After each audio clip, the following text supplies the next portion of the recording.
Used in United's fifth-round FA Cup tie against Northampton Town in February 1970. United won 8-2, with Best celebrating his return from suspension in style, scoring a double hat-trick. Farrand, good ball to Kidd. Morgan's in the centre, Charlton's coming through, Best is there, and Best!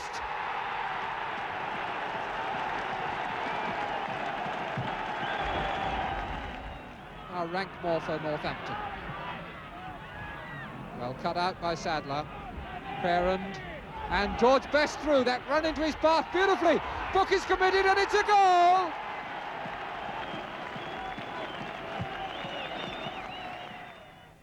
Charlton through to Kidd. Best is in the middle and onside. Morgan is coming to bring support. Kidd. Best, his hat-trick. No, now. Brian Kidd. Best waiting hopefully in the middle again. Cut out by Brooks, but straight back to Kidd. Best, it's in.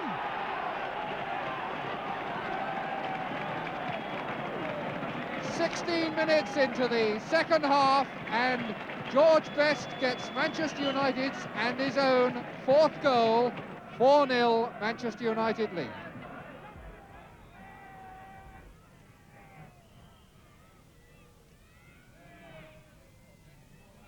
Back header, Kidd!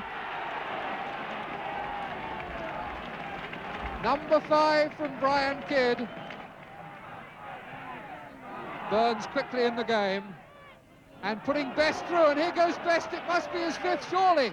Yes, he's rolled it in!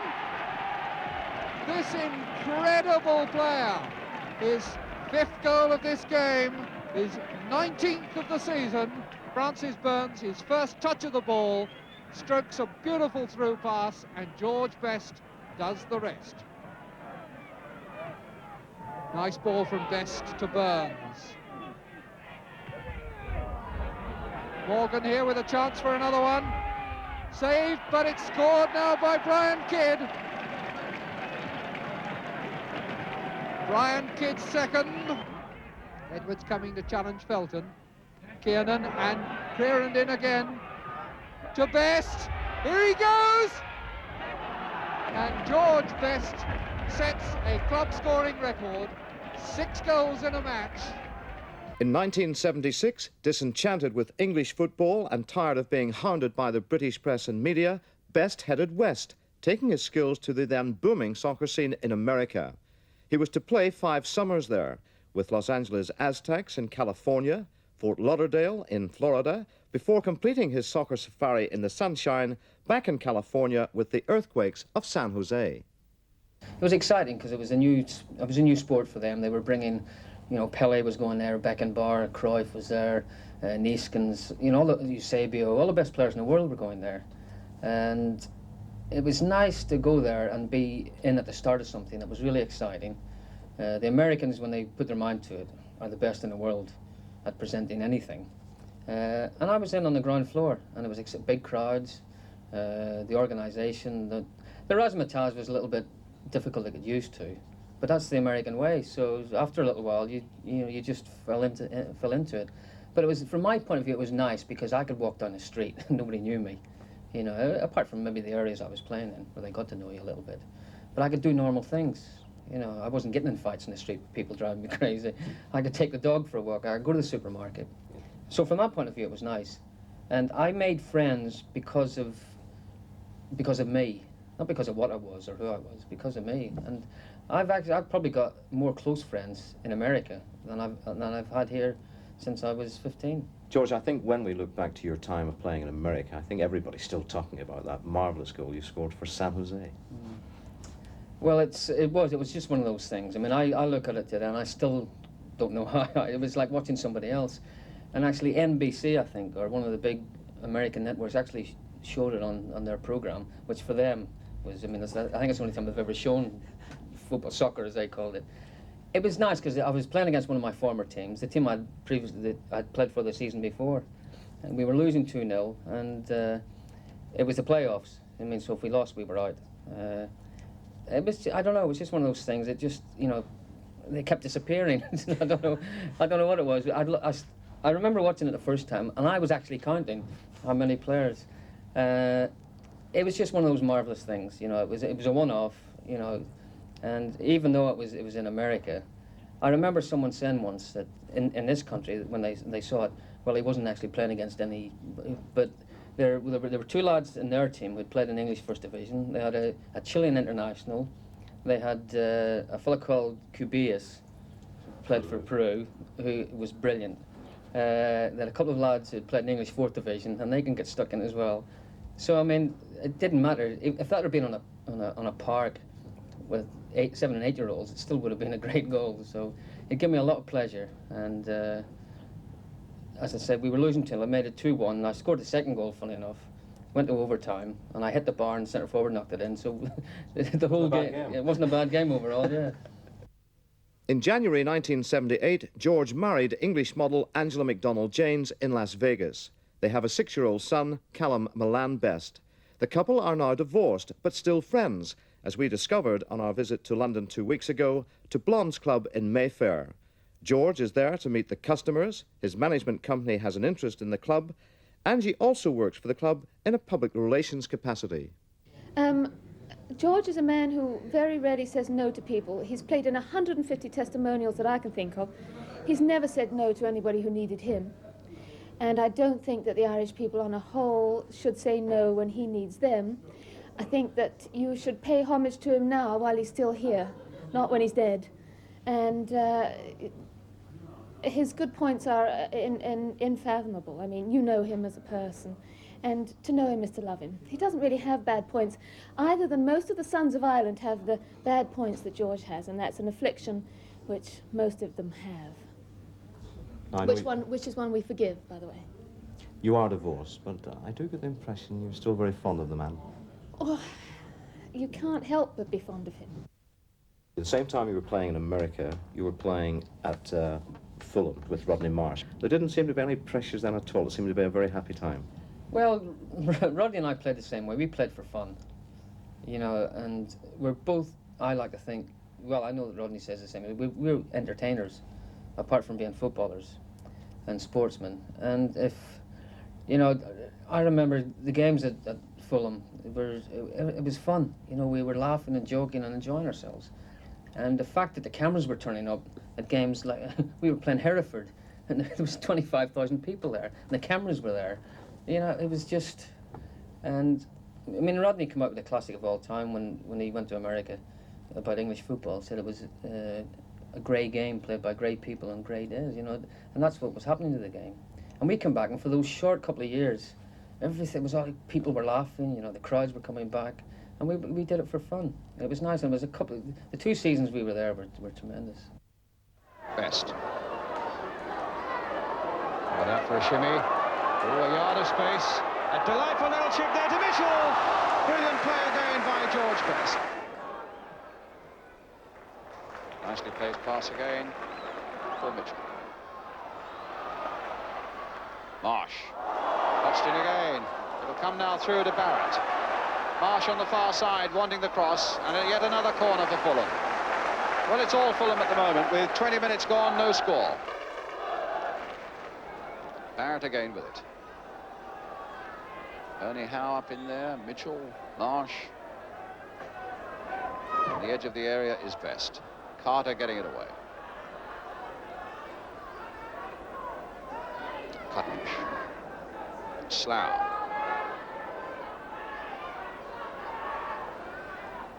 Mitchell setting a little dummy. Slough going through. That's the goal by Alan Slough.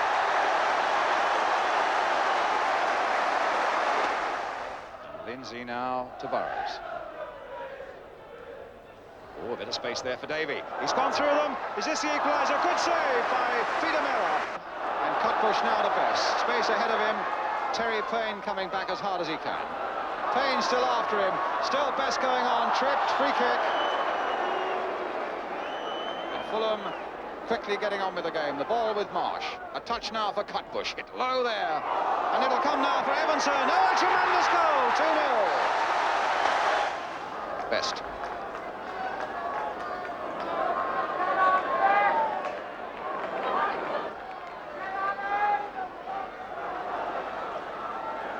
Best, the best. Oh my goodness, he hit the post.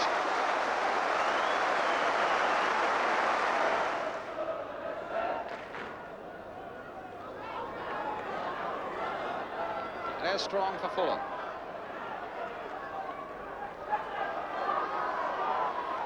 Best. Oh, what a ball there by Best to Marsh.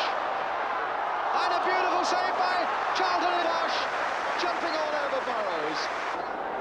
Nice jump by Mitchell. Marsh there to collect. Well, he wrong-footed them all there. And a lovely ball for Best. Now can he do the same? Onto the right foot. Mitchell on the far post. Marsh with a header.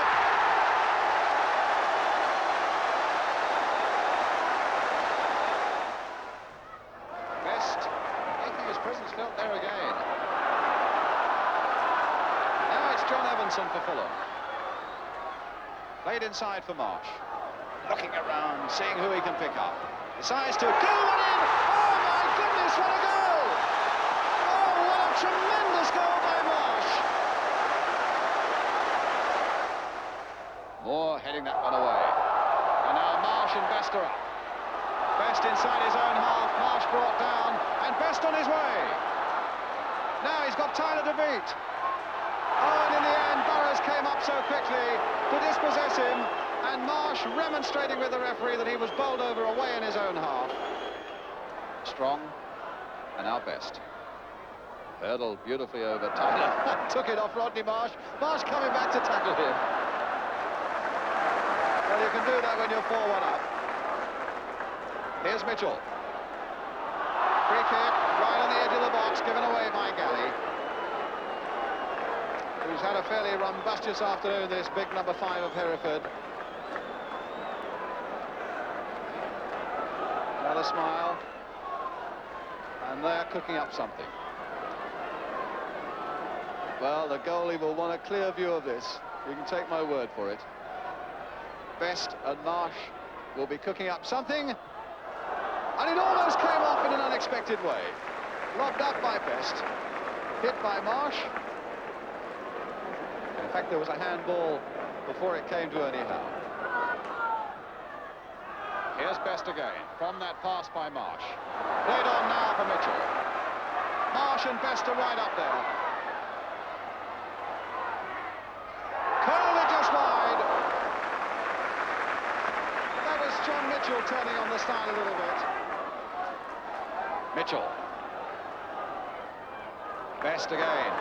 Now taking on Burrows. There's Best. Oh, and saved by Charlton, and saved well. A couple of top strikers who played against Best were Scotland's Ian St John and England's Jimmy Greaves, better known nowadays as the Saint and Greavesy, two of television's most popular soccer pundits. I joined them in the Saint and Greavesy studio in London, and as you'd expect, the discussion had its lighter moments. But soccer's best-known double act also gave frank opinions about one of the world's top solo artists. Well, we're all footballers, but he was a little bit special because he could do things, just spontaneous things that only a genius could do. And I just feel very aggrieved that George couldn't handle the situation he was in and play right through his career, because we as fellow players at the time missed him when he left. And I'm sure the millions of fans, not only in the UK but around the world, missed George Best on the big stages of the world, you know. And looking how it all went wrong for him, Jim, do you feel he was unlucky being a good-looking Irishman with a twinkle in his eye? There's no such thing as a good-looking Irishman, Jack. Looking at how you said that. No, well, he might have a twinkle in his eye, but that's about it.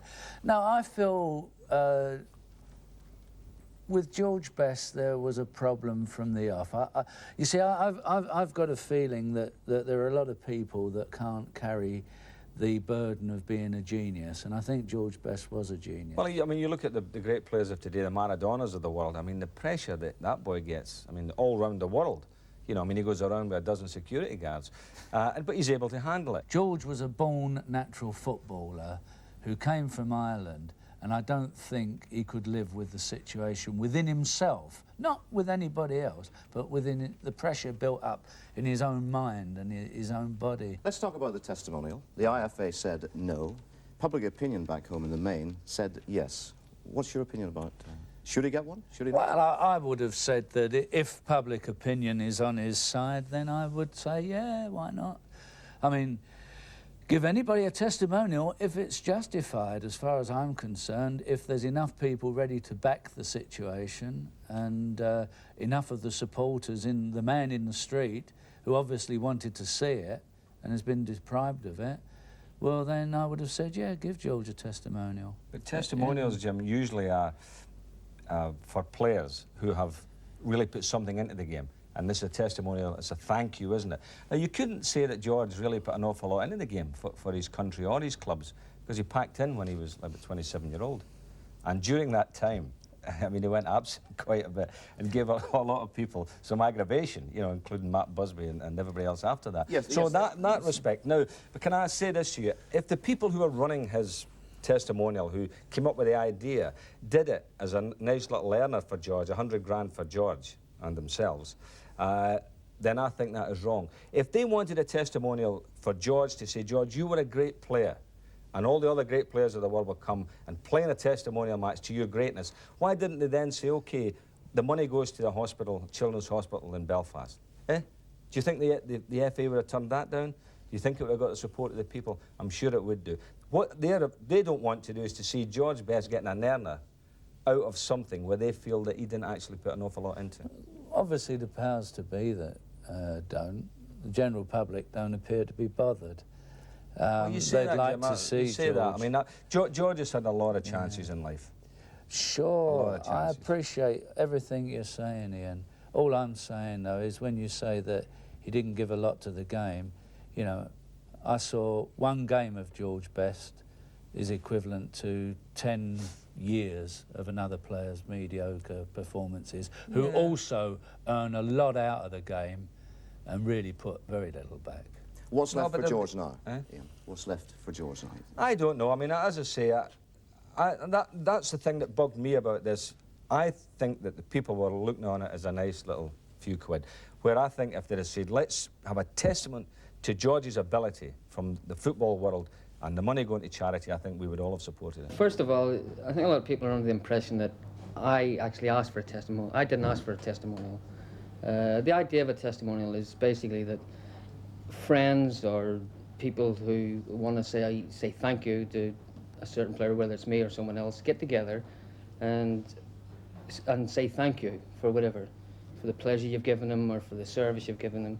And that's basically the idea. I've never asked for a testimonial. It's nice to think that people want to put one on for you, and you know, I was no exception. It was a great honour to think that people wanted to put in a lot of hard work and do something for me, particularly in Belfast.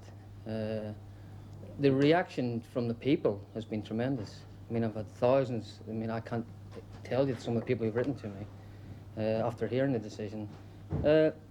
And to be quite honest, it's left a little bit of a sour taste, because I've always, well, you know, I've always, I mean, Belfast is my home, and I've always loved going home and had a great reception from the people. And I'd like to think that over the years, apart from the problems I've had personally, that I think the bottom line is I hope that I've always given them pleasure on the field. I've never begged in my life, and I'm not about to start now. As I say, it's not for me. I mean, financially, obviously, you're talking about a lot of money. But money's never been my god, and it never will be. If it goes ahead, I would still like to think there's a possibility that something will happen. It'll happen somewhere. I know that. As far as we're concerned, we will make a further application to the IFA. I think it's in the interest of everyone that they should, in fact, rescind their earlier decision and allow the game to go ahead. What was your reaction to that earlier decision? Very, very disappointed, but not shocked. For some reason, I thought there was a strong possibility that the game would not be allowed to go ahead. Some people were saying it was all about self-promotion for George Best. Did that upset you? Yes, very much so. The reason being that you probably know the details as to how the whole testimonial game came about, and it was after Pat Jennings' game in Belfast that a group of prominent footballing people in the north of Ireland approached us with a view to forming a committee to allow the game to go ahead.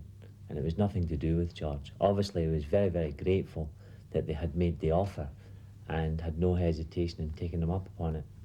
But having said that, there was no way did he self-promote it any more than anyone else would do under the same circumstances. These days, is he a happy person? He's happy in his own way. He's a very complex person.